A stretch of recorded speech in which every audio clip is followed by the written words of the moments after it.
Hi வணக்கம். வாங்க இன்றைக்கு ஆரோக்கியமாக மாலை நேர சிற்றுண்டி ஒன்று செய்வோம். இதுக்கு முட்டை, சீனி, வெனிலா சுகர், ஏலக்காய் பவுடர், உளுத்தம்மா, தேங்காய் பால் உளுத்தையும் வச்சு தான் நான் செய்ய போகிறோம். ஆரோக்கியமானதாக இருக்கும். முதல்ல முட்டையையும் சீனியையும் நன்றாக கலந்துடுங்கள். சீனி நன்றாக கரைய வேணும். இது ஆரோக்கியமானதாக இருக்கும். உளுத்தம்மா முட்டை சேர்றபடியாக மாலை நேர சிற்றுண்டிகளுக்கு எல்லாருக்கும் கொடுத்து சாப்பிடலாம். சுவையாகவும் இருக்கும். சீனி நன்றாக கரைந்த பிறகு 2 தேக்கரண்டி வெனிலா சீனி போடுவோம்.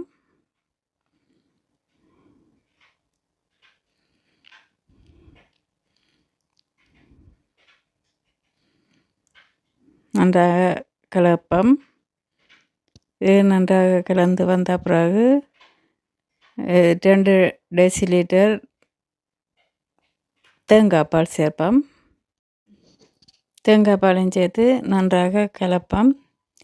தேங்காய் பால் நன்றாக கலந்ததும் வறுத்து திரித்த கருப்பு உளுந்து மாவு எடுத்து இதோடு சேர்த்து நன்றாக அதையும் கலப்போம்.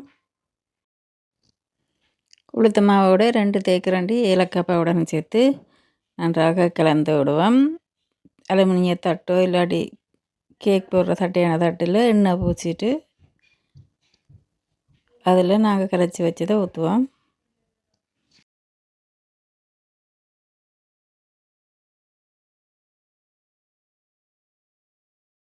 தட்டுகளில் ஊற்றி புட்டு பானையிலையும் வச்சு அவிக்கலாம், அவல்லையும் வச்சு அவிக்கலாம்.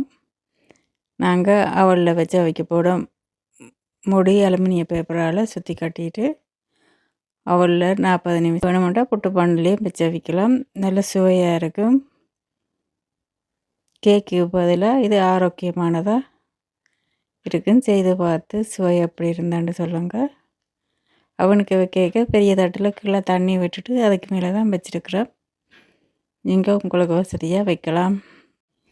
கேக் மாதிரியே குத்தி பார்த்து இறக்கலாம். ஒட்டாமல் இருந்தால் அவிஞ்சிட்டண்டு அர்த்தம். இதை எடுத்து நீங்கள் வெளியில் வச்சும் சாப்பிடலாம். குளிர்சாதன பெட்டியில் வச்சு கூலாகவும் சாப்பிடலாம். நல்ல சுவையாக இருக்கும், ஆரோக்கியமானதாகவும் இருக்கும். செய்து பார்த்துட்டு எப்படி இருந்தான்னு சொல்லுங்கள். நன்றி, வணக்கம்.